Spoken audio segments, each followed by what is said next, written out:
కృష్ణానది యాజమాన్య బోర్డు కార్యాలయాన్ని రాయలసీమ ప్రాంతంలో వెంటనే ఏర్పాటు చేయాలని కాంగ్రెస్ నేత తులసిరెడ్డి ప్రభుత్వాన్ని కోరారు. విభజన చట్టం సెక్షన్ 85 ప్రకారం రాష్ట్ర విభజన జరిగిన 60 రోజుల్లోనే కార్యాలయాన్ని ఆంధ్రప్రదేశ్లో ఏర్పాటు చేయాలని, కానీ రాష్ట్ర విభజన జరిగి 10 ఏళ్లు గడిచినా ఏర్పాటు చేయలేదని అన్నారు. అయితే ఈ కార్యాలయాన్ని విజయవాడలో పెట్టమని చంద్రబాబు, అలాగే విశాఖలో పెట్టమని జగన్ బోర్డుకు లేఖలు రాయటం శోచనీయమని తులసిరెడ్డి ఫైర్ అయ్యారు. పునర్వ్యవస్థీకరణ చట్టం సెక్షన్ 85 ప్రకారంగా రాష్ట్ర విభజన జరిగిన 60 రోజుల లోపల కృష్ణానది యాజమాన్య బోర్డు కార్యాలయాన్ని ఆంధ్రప్రదేశ్లో ఏర్పాటు చేయాలి. ఇది చట్టం చెప్తా ఉంది.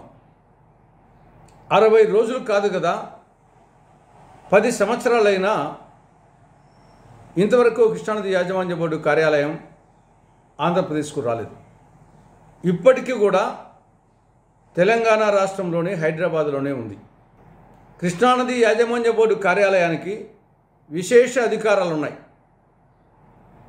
అటు తెలంగాణలో ఇటు ఆంధ్రప్రదేశ్లో కృష్ణానది మీద నిర్మించబోతున్న నిర్మాణంలో ఉన్న ప్రాజెక్టులకు సంబంధించినటువంటి అడ్మినిస్ట్రేషన్, రెగ్యులేషన్, మెయింటెనెన్స్, ఆపరేషన్ ఇవన్నీ కూడా కృష్ణానది యాజమాన్య బోర్డు పర్యవేక్షణలో జరగాలి. కానీ 10 సంవత్సరాలైంది, ఇప్పటికీ ఆంధ్రప్రదేశ్కు రాలేదు.